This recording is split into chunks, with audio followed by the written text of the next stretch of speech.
세계적인 위대한 소설가 중 한 명인 러시아의 레프 톨스토이가 있죠. 종종 사람들이 그 톨스토이 때문에 러시아를 방문하고 싶다는 사람들이 대단히 많습니다. 그가 남긴 작품들이 너무나 유명한 작품들이 많죠. 전쟁과 평화라는 것도 그렇고 안나 카레나도 그렇고 이런 글들을 썼는데 그는 사실은 더 많이 쓴 주제가 있습니다. 바로 그것은 인생입니다.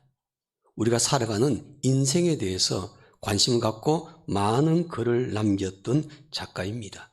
그는 책성 가운데 인생에 대하여 인생 노트, 인생의 독본, 인생 일기 등등등등 인생에 관한 얘기를 굉장히 많이 기록했던 작가로 유명합니다. 이 톨스토이가 인생을 이렇게 표현을 했습니다. 들어보시기 바랍니다. 어떤 사람이 험한 산길을 가다가 맹수를 만났습니다. 힘을 다해 도망치다가 황급하게 크고 깊은 동굴 속으로 뛰어들었습니다. 위에서 동굴을 바라보니 위에서는 쫓아오던 맹수가 으르렁거리고 있고 그는 절벽 중간에 박혀있는 한 나무 뿌리를 붙들고 그 가지에 대롱대롱 매달려 있는 사람이 되었습니다. 그런데 아래를 뛰어내릴까 생각해 보니까 아래는 큰 뱀이요. 입을 낼름낼름 벌리면서 떨어지면 잡아먹으려고 준비를 하고 있습니다. 그런데 그 순간에도 야생 벌집에서 아주 달콤한 꿀이 그 절벽에서 흘러내립니다. 그래서 그 꿀을 맛있게 빨아 먹게 되죠. 그런데 그때 그가 매달려 있던 나무 뿌리 옆에 있는 쥐구멍에서 쥐가 한 마리 나와가지고 들락날락거리면서 매달려 있는 그 나무의 뿌리를 계속해서 갉아 먹고 있습니다. 위로도 올라갈 수 없고 아래로도 내려갈 수가 없고 그리고 매달려 있으면서도 꿀을 빨아먹고 있긴 하는데 그 나무도 언제 떨어질지 못한 그런 상황 속에 처하게 되는데 톨스토이는 이런 상황을 인생을 표현할 때 뭐라고 한마디로 정의를 내렸냐면은 하나님을 떠난 인간의 모습이라고 그랬습니다. 하나님의 떠난 인간의 모습이 바로 그렇게 살아가는 것이라 그렇게 말합니다. 즉 하나님을 떠난 인간이 절망적인 상황에 빠졌을 때 도울 자가 없는 것이 비극이라는 것입니다. 우리가 인생을 살다 보면은 위로 올라갈 수도 없고 아래로 내려갈 수도 없는 상황을 만날 때가 있습니다. 그래서 삶의 고통을 느끼면서 힘들어하는 인생들이 많습니다. 자기 앞에 놓인 무거운 인생의 짐 때문에 힘겨워하고 낭망하는 사람들이 우리 주변에 참으로 많습니다. 가정의 문제 때문에, 직장과 일터와 사업장의 문제 때문에, 건강의 문제 때문에, 물질의 문제 때문에, 자기 자신의 미래의 문제 때문에 여러 가지 인생의 문제들로 인해서 고통을 겪고 있는 사람들이 많습니다. 그런데 그 고통스러운 인생의 문제보다도 더 고통스러운 것은 그 고통에 처했을 때 나를 도와줄 사람이 없다는 겁니다. 누군가가 나를 도와줄 수만 있다면, 좀 도와줄 수 있다면, 나를 일으켜 세워줄 수 있다면 절망에서 다시 희망을 가질 수가 있는데 나를 도와줄 사람이 아무도 없습니다. 주변을 바라보니까 나를 도울 수 있는 사람이 없고 내가 도움을 구할 상대가 없습니다. 도울 자가 전혀 없다는 것, 이것이 인생의 더 큰 문제라고 톨스토이는 진단을 합니다. 그렇다면 우리 인생이 절망적인 상황에 처했다고 느껴질 때 그 상황을 어떻게 극복해야 할까요? 우리의 힘과 우리의 능력으로는 그 인생의 문제를 해결할 수 없다고 느껴질 때 우리는 어떤 자세를 가지고 그 문제를 직면해야 될까요? 사람들은 힘들고 지치게 되면요, 신앙하는 사람들은 자꾸 교회를 멀어집니다. 교회를 떠나려 하고 하나님과 점점 멀어지고 하는 것이 인생이라고 톨스토이는 얘기합니다. 이것은 신앙인의 바른 자세가 아니라고 그는 말합니다. 힘들고 어려울수록 더 열심히 하나님을 찾고 교회를 찾고 하나님을 가까이 하는 노력이 꼭 필요한데, 그런데 사람들이 그렇지를 못하더라는 거죠. 이런 사람들이 하나님의 은혜를 입고 하나님의 도우심을 받을 수 있는가? 그렇지 않다고 톨스토이는 이야기합니다. 코로나 팬데믹 때문에 많은 사람들이 하나님의 도우심의 역사를 입어야 될 텐데, 하나님의 도우심의 역사를 입기는커녕 하나님과 점점 멀어지고 하나님과 서먹서먹해지고 하나님을 예배하는 일에 게을러지고, 이런 모습을 우리가 종종 볼 수가 있죠. 그러나 우리 태백교회 가족들은 인생의 어려운 문제에 부딪혔을 때 더욱 하나님을 가까이 함으로 말미암아 하나님의 은혜를 입고 하나님의 도우심을 받는 성도들이 되시기를 주의 이름으로 축복합니다. 오늘 본문 말씀에도 보니까 절망적인 상황에 처해 있던 사람들이 하나님의 도우심으로 기적을 경험한 이야기가 기록이 되어 있습니다. 본문에 등장한 이 사람들은처럼 우리들도 우리의 절망적인 상황 속에 있을지라도 초자연적인 하나님의 도우심으로 기적을 경험하는 성도들이 되었으면 좋겠습니다. 본문에 등장한 이 사람들처럼 우리도 이런 하나님의 도우심의 역사를 입을 수만 있다면 우리 앞에 있는 절망적인 인생의 문제는 결코 문제라고 말할 수가 없습니다.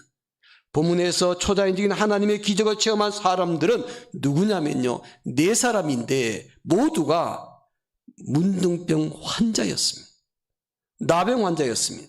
이들은 그 당시에 절망적인 상황 속에서 하나님의 도우심으로 기적을 체험하게 됩니다. 그 당시의 역사적인 배경은 이렇습니다. 이방나라 아람 왕 벤하닷이라는 사람이 있는데, 이 사람이 큰 굿대를 끌고 이스라엘을 치기 위해서 사마리아라는 성을 포위를 하게 됩니다. 그 당시 사마리아 성은요, 분열 왕국 시대 북쪽 이스라엘 왕국의 수도였습니다. 사마리아 성만 함락시키게 되면은 이 전쟁은 끝나는 것입니다. 아람 군대가 사마리아 성을 에워싸고 있으니까 성 안에 갇혀 있는 사람들은 물자를 보급받지 못하고 먹던 거 다 먹고 이제는 굶어 죽게 되는 상황까지 처하게 됩니다. 식량과 모든 것이 떨어지니까 사람은 본능적으로 엽기적인 행동을 하기를 시작합니다. 그들에게 비극이 시작됩니다. 성 안에 갇혀있던 사람들이요, 먹을 양식이 다 바닥나고 먹을 것이 없으니까 아이들을 붙잡아 가지고 그것을 식량으로 먹는 일이 실제로 일어났습니다. 그런데 그 아이도요, 어떤 아이냐면 자기가 낳은 자기 자식이에요. 내가 낳은 아이를 내가 굶어서 절망의 상황에 처하니까 그 아이를 잡아먹는 비극적인 일이 이스라엘 민족의 부흥 역사 속에 있었던 사건이었습니다. 이런 상황 속에 처하게 되니까 정말 기가 막힌 일이 벌어지게 된 것이죠. 아람 군대에게 포위당하면서 곧 멸망의 위기에 처해 그 당시에 이들은 인생의 깊은 절망감에 놓이게 되죠. 지금까지 살아온 인생의 가장 힘든 고통의 시간을 그들이 맞이하게 되었습니다. 그런데 이들 중에서 하나님의 은혜를 입은 사람이 있더라는 거죠. 이 같은 절망적인 상황 속에서 초자연적인 하나님의 기적을 체험한 사람들이 있었습니다. 이것이 바로 이들이 바로 오늘 본문에 등장하는 4명의 나병 환자들입니다. 이 4명의 나병 환자는요, 성문 어귀에 있다가 초자연적인 하나님의 기적의 현장을 목격하고 하나님의 은혜를 입었습니다. 놀라운 하나님의 역사를 경험했습니다. 그리고 그들이 하나님의 역사를 경험한 것을 그 성 안에 갇혀 있던 사람들에게 달려가서 알려주는 전도자의 역할을 하게 되었죠. 여러분, 이들이 절망적인 상황에 있을 때 하나님의 도우심의 역사를 입을 수 있는 이유가 무엇일까? 그 비결이 무엇일까? 절망의 상황 속에서도 하나님의 도우심으로 기적을 경험할 수 있었던 비결이 무엇일까? 오늘 본문에서 그 비결을 발견할 수가 있습니다. 첫째로 절망적인 상황 속에서도 포기하지 않는 믿음을 가져야만 합니다. 내가 절망적인 상황에 처했다 할지라도 포기하지 않는 믿음을 갖게 되면요, 다시 일어설 수가 있더라는 겁니다. 하나님의 도우심으로. 자, 3절 말씀 볼까요? 3절 말씀 우리 다 함께 읽겠습니다. 성문 어귀에 나병 환자 4사람이 있더니 그 친구에게 서로 말하되 우리가 어찌하여 여기 앉아서 죽기를 기다리랴. 성문 어귀에 있던 4명의 나병 환자들은 서로서로 자기들끼리 이렇게 말합니다. 우리가 어찌하여 여기 앉아서 죽기를 기다리랴. 어찌하여 여기 앉아서 기다리랴. 이 말은 우리가 이대로 앉아서 죽을 수는 없다는 겁니다. 비록 죽음이 임박한 절망적인 상황이지만은 그래도 그대로 앉아서 죽기만을 기다릴 수가 없다는 거죠. 우리는 이들의 자세에서 절망적인 상황 속에서도 체념하거나 포기하지 않는 그들의 믿음을 발견할 수가 있습니다. 성 안에 있는 사람들은 모두 아람 군대를 두려워하고 떨고 있습니다. 배를 굶주리며 언제 성이 함락될지 모르는 긴박한 상황에 처해 있습니다. 그래서 그들은 두려워하면서 자포자기하는 상태에서 체념하고 포기하는 상황에 이르렀는데 이들은 그렇게 하지를 않았다는 것입니다. 미국의 유명한 홉킨스 대학교에서요, 재미난 실험을 했습니다. 쥐를 가지고 이런 실험을 했습니다. 따뜻한 물 속에 쥐를 집어넣게 되면은 얼마나 오랜 시간 생존하는지 테스트를 해보니까 따뜻한 물에 쥐를 집어넣었더니요, 60시간을 버티다가 죽었답니다. 60시간. 그런데 다음 쥐는 연구하는 사람이 쥐를 손으로 꽉 붙잡고 바로 넣지 않고 붙들고 있습니다. 그랬더니 쥐가 사람 손에서 빠져나가려고 막 몸부림을 치는 거예요.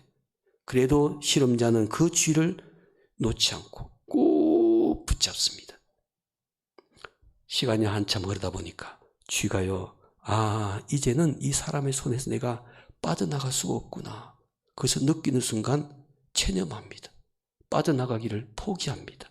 그래서 얌전히 있을 때, 그때 따뜻한 물 속에 집어넣습니다. 여러분, 얼마나 살았겠습니까? 실험 결과 바로 죽었습니다. 곧바로 집어넣자마자 죽었습니다. 이것이 뭐냐면 짐승이든 사람이든 어떤 일을 하다가 스스로 체념하는 것, 포기하는 것, 이것이 얼마나 무서운지를 보여주는 실험이었습니다. 그래서 그것을 논문에다 올렸습니다. 그러나 오늘 본문에 나오는 이 4명의 환자들은, 나병 환자들은 절망적인 상황 속에서 체념하지 않았습니다. 포기하지 않았습니다. 그대로 앉아 죽기를 기다릴 수 없었습니다. 어떤 길이든 찾아야만 했습니다. 그래서 이들은 끝까지 포기하지 않고 체념하지 않고 길을 찾았습니다. 결국 이들은 죽지 않고 놀라운 하나님의 도우심으로 기적을 체험하게 됩니다. 사랑하는 성도 여러분, 어떤 사람이 하나님의 도우심을 받는지 아십니까? 어떤 사람이 하나님께서 베푸시는 기적을 경험하는지 아십니까? 어떤 상황 속에서도 포기하지 않는 믿음을 가진 사람이에요. 포기하지 않고 하나님을 바라보면서 다시 일어서는 그런 믿음을 가진 사람, 바로 이런 믿음을 가진 사람을 하나님께서는 도우시며 하나님의 역사를 경험하게 만들어 주시는 줄로 믿습니다. 사랑하는 성도 여러분, 내가 지금 어려운 상황에 처했습니까? 이렇게도 해보고 저렇게도 해보고 별의별 방법 다 썼는데 문제가 해결되지 않고 내 마음에 깊은 절망감에 빠진 그런 일을 경험하고 있는 분이 계십니까? 아니면은 미래에 불안한 일로 인해서 내 마음의 심히도 심란하게 내 마음에 큰 아픔을 가지고 낙심하고 있는 사람들이 계신가요? 절대로 체념해서는 안 됩니다. 포기해서는 안 됩니다. 어떻게 되냐? 포기하지 않는 믿음을 꼭 갖는 것이 중요합니다. 미국 자본주의 사회를 이끈 대표적인 3명의 인물이 있습니다. 첫 번째 인물은 재벌의 시조가 된 사람입니다. 바로 록펠러라는 사람입니다. 재벌이라는 그 재벌의 시조가 되고 자본주의의 시조가 된 사람. 둘째는 강철왕 카네기라는 사람입니다. 세 번째는 너무나 유명한 자동차왕 헨리 포드라는 사람입니다. 이 세 사람이 미국 자본주의를 대표하는 3대 부자들입니다. 이 사람 다 믿음이 있는 사람들이었죠. 근데 그 중에서요, 하나님 말씀대로 살려고 그러고, 하나님 말씀대로 회사를 운영하려고 그러고, 하나님 말씀대로 인생을 살려고 늘 말씀에 붙잡혀 사는 대표적인 사람이 록펠러라는 사람입니다. 록펠러가 그렇게 하게 된 이유가 있습니다. 그가 한 번은 초등학교 4학년 때부터 그 학력이 전부였지만은요, 그는 오직 믿음으로 하나님을 바라보고 말씀대로 삶을 살았던 사람이나, 훗날 그가 부자가 되었을 때 그의 재산을, 그의 수입을 가지고 11조를 드리는데 자기가 11조를 계산하지 않고 전문 회계사들이 그 11조를 관리하고 정리해서 교회에다가 드리게 했는데, 그 11조를 관리하고 계산하는 사람이요, 책에 보면은 40명이 됐다 그럽니다. 얼마나 회사가 많아서 부자였어요. 40명이 그걸 관리하고 11조를 계산해서 보고를 했다는, 널리 알려진 사실입니다. 그가 이렇게 큰 부자가 될 수 있었던 것은 순전히 그는 고백합니다. 하나님의 은혜고, 그리고 결코 포기하지 않는 믿음 때문이었다고 고백을 합니다. 바로 그 출발이 이것입니다. 그가 젊었을 때 자신의 모았던 모든 돈을 털고, 그리고 사람들에게 빚을 내서 작은 광산 하나를 샀습니다. 금이 나올 거라 생각하고 광산 개발에 들어갔습니다.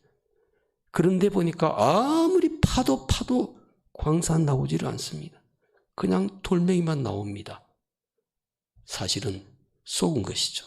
사기당한 것입니다. 광산이 없는데, 금이 없는데 금광산이라고 속여서 판 사람에게 사기당한 것이죠.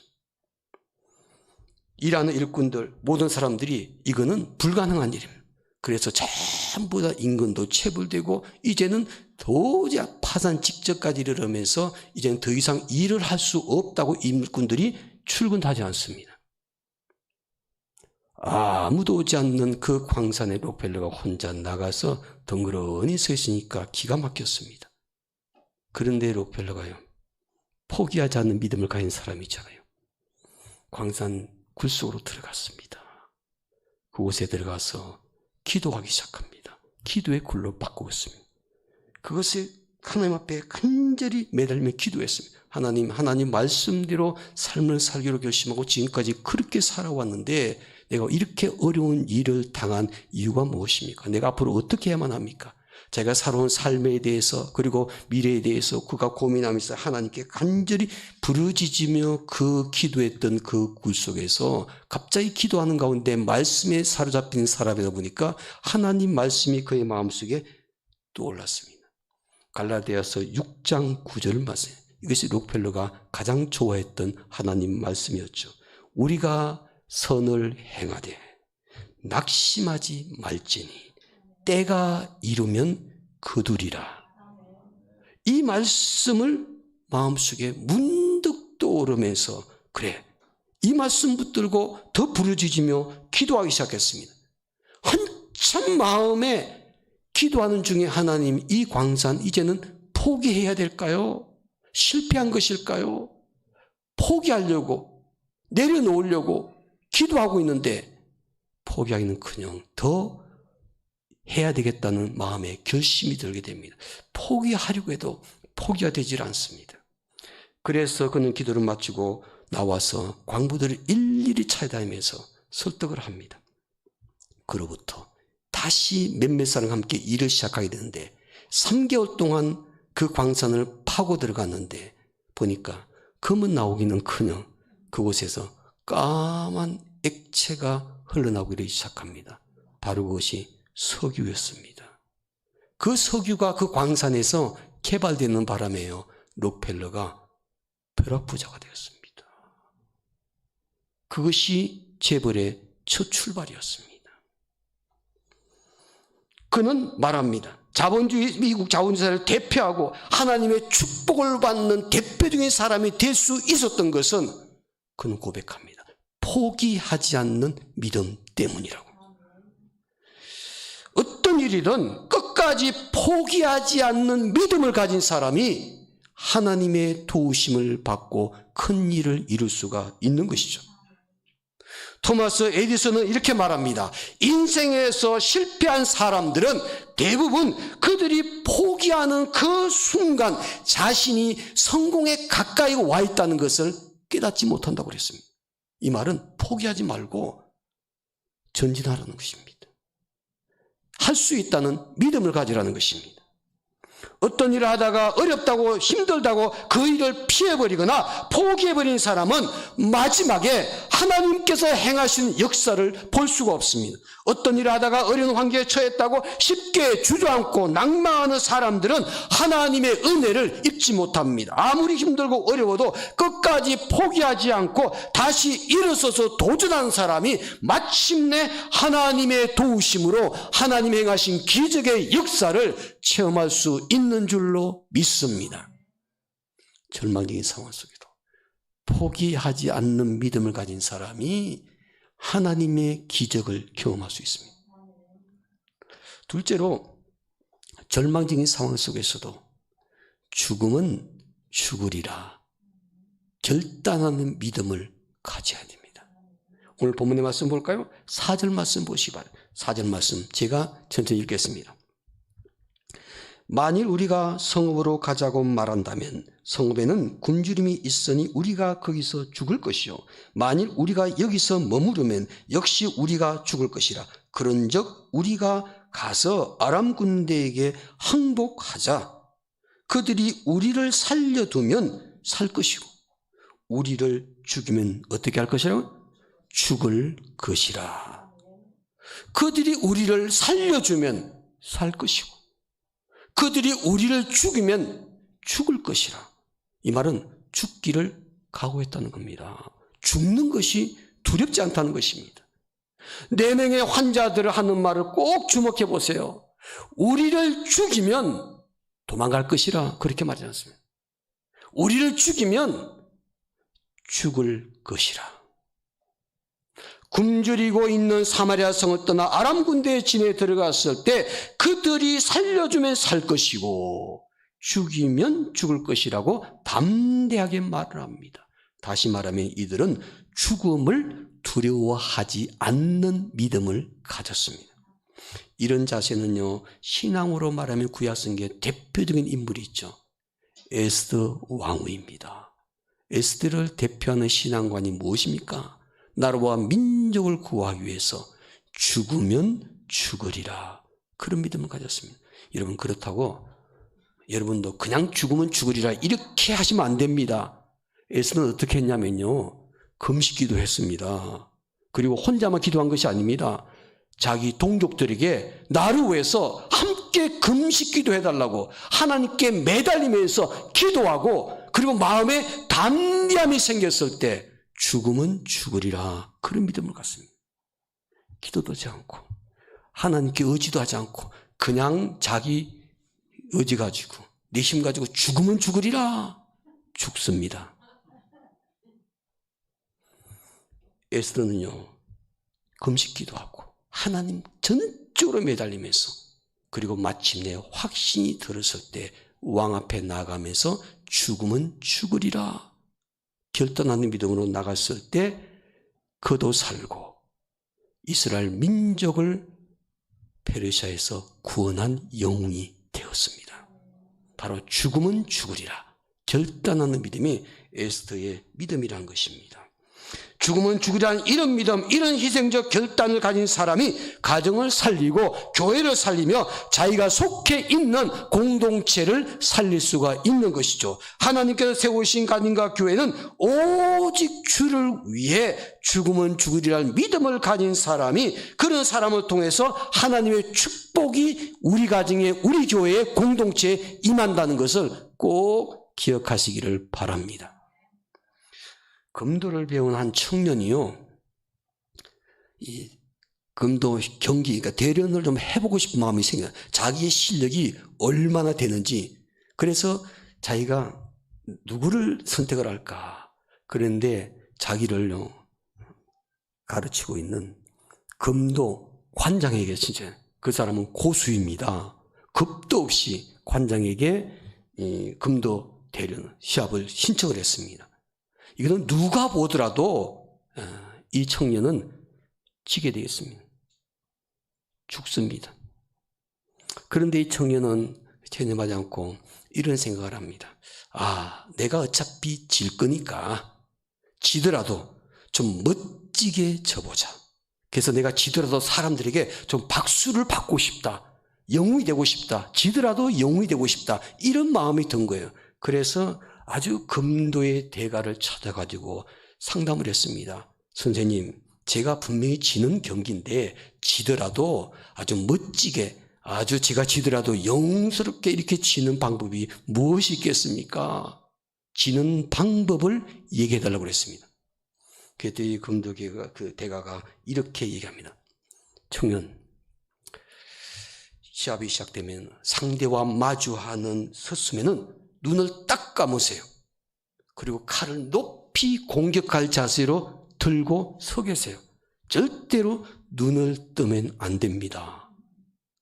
그리고 공격할 자세로 눈을 감고 상대가 오기를 계속 기다리세요. 그리고 순간에 상대의 칼날이 나에게 가까이 왔다는 것을 느끼는 순간 당신도 그대로 내려치십시오. 그러면 당신도 죽기도 하겠지만 상대방도 죽일 수가 있습니다.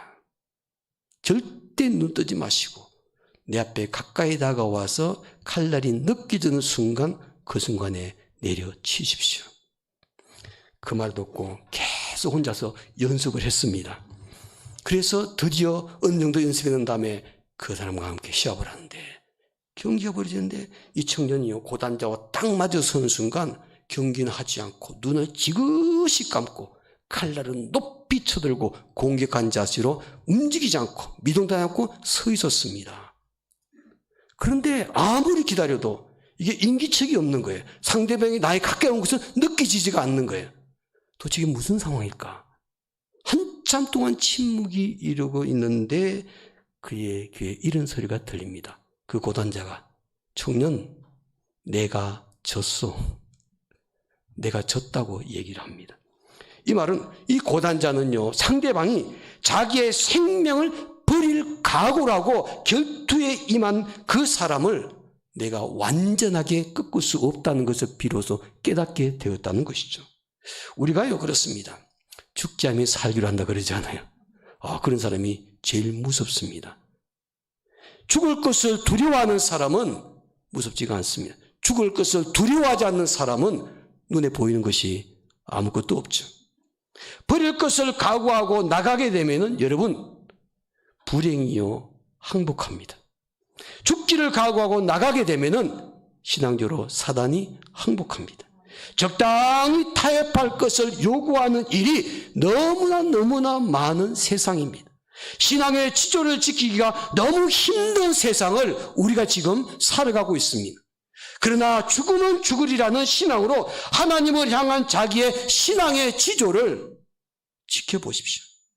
하나님이 기뻐하시지 않는 것을 단호하게 내려놓고 죽으면 죽으리라는 신앙으로 결단하면서 세상 편에 서는 것이 아니고 하나님 편에 한번 서보십시오.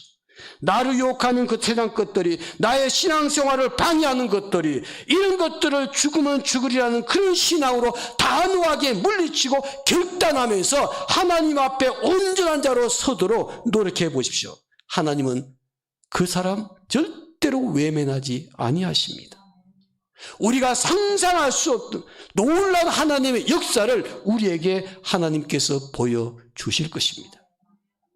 이 4명의 나병 환자들은 죽으면 죽으리라 결단하는 믿음으로 나아갔을 때 그들은 살았습니다. 그리고 성 안에 있는 자기의 동족들도 살렸습니다. 사랑하는 건 우리가 죽으면 죽으리라 결단하는 믿음이 필요할 때 하나님 편에 서서 우리의 믿음을 우리의 가정 안에서 우리의 일터와 사업 안에서 보여줄 수 있는 그런 믿음을 가진 성도들이 되기를 주의 이름으로 축원합니다. 절망의 상황 속에도 하나님의 도우심으로 기적을 경험할 수 있는 비결이 무엇일까? 성경에 생각해 보니까 첫째는 포기하지 않는 믿음을 갖는 것입니다. 죽으면 죽으리라는 결단하는 믿음을 갖는 것입니다. 마지막 3번째로는 절망적인 상황 속에서도 하나님의 도우심을 확신하는 믿음을 가져야 된다는 겁니다. 하나님께서 반드시 나를 도와주실 것이다. 그 믿음이 우리에게 필요한 겁니다. 7장 6절 말씀 우리 마지막으로 다 함께 읽겠습니다. 6절입니다. 이는 주께서 아람 군대로 병거 소리와 말소리와 큰 군대 소리를 듣게 하셨으므로 아람 사람이 서로 말하기를 이스라엘 왕이 우리를 치료하여 햇사람의 왕들과 애국 왕들에게 값을 주고 그들을 우리에게 오게 하였다 하고 4명의 나병 환자들이요 포기하지 않고 죽으면 죽으리라는 결단한 자세로 아람 군대의 진으로 찾아갔습니다. 그런데 놀라운 것은 아람 군대가 모든 것을 식량을 포함해서 무기와 모든 것을 버려두고 그들이 다 도망가고 없었습니다. 전쟁한 것이 아닙니다. 간밤에 그들이 이렇게 양식과 모든 무기를 버려두고 도망간 것은 오늘 본문의 6절에서 말하고 있지 않습니까? 간밤에 그들이 큰 군대가 그들을 무너뜨리기 위해서 그들을 죽이기 위해서 진격해 오는 소리를 듣게 됩니다. 어마어마한 군대가 온다는 것을 느끼게 되는 순간 그들은 혼비백산하고 다 도망가 버렸다고 이야기를 합니다. 이 사건에 대해서 오늘 성경 우리에게 6절에서 이렇게 말하지 않습니까? 이는 주께서 아람 군대로 큰 군대의 소리를 듣게 하셨으므로. 여러분 큰 군대가 몰려온다는 것을 그들이 착각하면서 들을 수 있도록 만든 것은 누구이십니까? 하나님이시라는 겁니다. 하나님께서 초자연적인 기적을 그들에게 보여주신 것입니다. 그들이 착각하게 만든 것입니다. 군대가 오지 않는데 큰 군대가 나타나지 않는데 그들이 간밤에 있다 보니까 큰 군대가 오는 소리를 착각해서 듣게 됩니다. 그래서 두려운 나머지 식량과 무기를 다 버려두고 그들이 도망가게 됩니다. 이 소리를 아람 군대로 듣게 하신 것은 하나님의 역사라는 거죠. 그 성경 우리에게 말합니다. 이는 주께서 하나님께서 그 일을 행하셨다는 것입니다. 이것은 하나님께서 행하신 일이라고 분명하게 말하면 사람들이 전쟁한 것이 아닙니다. 우연히 일어난 사건이 아닙니다. 이것은 하나님의 역사였고 전능하신 하나님의 초자연적인 기적의 역사였습니다. 4명의 나병 환자들은 절망적인 상황 속에서도 포기하지 않고 믿음으로 일어났습니다. 죽으면 죽으리란 자세로 결단하는 믿음으로 적진을 향해서 갔더니 하나님께서 도우셔서 기적의 역사를 경험하게 된 것이죠. 여러분 어떤 사람이 하나님의 기적을 경험한 줄 아십니까? 어떤 상황 속에서도 절대로 포기하지 않는 믿음을 가진 사람, 그래서 다시 일어날 수 있는 사람, 죽으면 죽으리라는 마음으로 결단하는 믿음으로 그 문제에 도전하는 사람, 이런 사람이 하나님의 도우심으로 초자연적인 하나님의 기적의 역사를 체험하게 되는 것입니다. 사랑하는 성도, 저와 여러분들에게 이런 믿음이 꼭 있어야 되지 않겠습니까? 하나님께 매달리게 되면 내가 세상 편에 서지 않고 하나님 편에 서게 되면, 내가 세상적인 방법 내려놓고 하나님 방법으로 선택하게 되면 하나님께서 반드시 도와주실 것이라는 확신을 갖는 믿음, 이것이 하나님께서 우리에게 원하시는 믿음인 줄로 믿습니다. 우리나라 강원도 태백 산골짜기에 그 예수원이라는 신앙 공동체가 있죠. 너무나 유명한 신앙의 공동체입니다. 그 공동체를 세운 분은 아츠토레이 목사님이십니다. 아츠토레이 목사님인데 그의 아버지도 더 훌륭하신 분이에요. 그의 아버지는요, 루벤 토레이라는 분이신데 이분은요, 중국에 선교사로 가셨던 분이십니다. 그가 1945년에 중국 내륙으로 가는 트럭을 타고 가다가 전혀 예상하지 못했던 교통사고를 당합니다. 그런데 그 사고가 너무나 컸습니다. 그냥 기절을 해버렸어요. 병원에서 며칠 만에 깨나 보니까 한쪽 팔이 없는 거예요. 허전했습니다. 자기 한쪽 팔이 교통사고로 상해가지고 결국은 한쪽 팔을 잘라버렸습니다. 장애인이 된 것이죠. 보통 사람들 같으면요, 한쪽 팔이 없었다는 그 사실을 아는 순간 낙심하고 실망하고 좌절했을 거예요. 또 이분은 그냥 일하는 분이 아니라 선교사로 일하셨던 분이잖아요. 중국에 와서 이렇게 복음을 전하다가 이런 일을 당했으니 하나님의 일을 한 나에게 왜 이런 일이 생겼을까? 마음에 고민도 많고, 어떤 사람은 하나님을 원망스럽게 생각한 사람도 있을 수도 있습니다. 그런데 이분은 자기 한쪽 팔이 없어진 것을 깨닫는 순간 병원에서 침대에서 무릎 꿇고 하나님께 이렇게 기도를 했다고 합니다. 하나님이 지금까지 두 팔을 주셔서 잘 살았습니다. 이제 하나님이 한 팔을 가져가셨으니 그래도 감사합니다. 그동안에 두 팔 가지고 산 것 감사합니다. 그리고 한쪽 팔을 잃은 상황 속에서도 그는 기도하면서 이런 생각을 하게 됩니다. 그래도 하나님께서 두 팔을 다 가져가지 않고 한 팔을 남겨두신 것은 분명히 나 한 팔을 통해서 어떤 일을 하시려고 할 거야. 하나님의 역사가 무엇인지가 더 기대가 됐습니다. 내가 그러면 중국에서 한 팔을 가지고 무슨 일을 해야 될까? 그는 하나님의 역사를 기대하면서 기도하면서 중국 선교지에 머무르는데 중국에 혁명이 일어났습니다. 결국 중국 대륙이 공산화 돼버렸죠. 모든 선교사들이 다 추방당했습니다. 이 토레이 목사님의 아버지 루벤 토레이도요, 결국은 추방당해서 미국으로 돌아가게 됩니다. 미국에서 잠시 머물다가 우리나라에 6.25 전쟁이 일어나지 않았습니까? 우리나라 6.25 전쟁이 일어났을 때 우리나라에 다시 오게 됩니다. 1952년에 우리 한국을 찾아왔습니다. 전쟁 중에 한국을 찾아왔는데 6.25 전쟁 이후에 보니까요, 팔다리를 잃은 군인들, 민간인들이 너무나 많은 거예요. 전쟁 상황 때문에. 그래서 팔다리를 잃고 낙심하고 좌절하고 있는 사람들이 주변에 너무너무 많은 겁니다. 그 순간 그는 깨닫게 됩니다.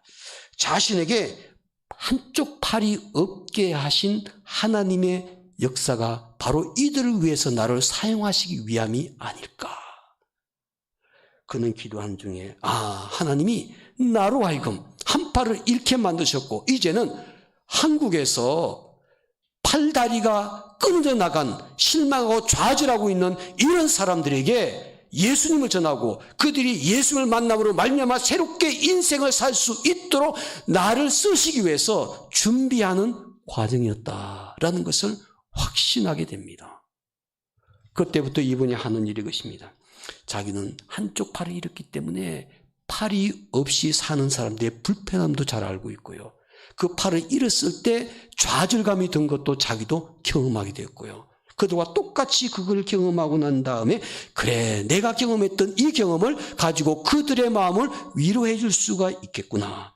그래서 이분이 배운 것이 뭐냐면요. 의수, 의족 만드는 기술을 배웠습니다. 인공팔, 인공다리를 만드는 기술을 배워가지고서 그가 그 기술로 서울에, 청주에, 대구에 재활센터를 세워서 팔다리가 없어진 군인들과 사람들에게 의수, 의족들을 만들어주면서 그들에게 복음을 전했습니다. 그러면서 많은 영혼들을 구원하는 분이 되셨죠.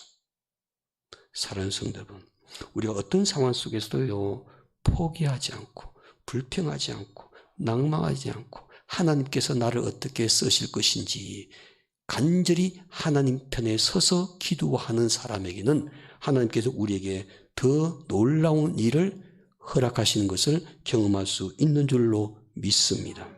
덴마크의 세계적인 동화 작가인 안데르센은 믿음의 사람인데 이렇게 말합니다.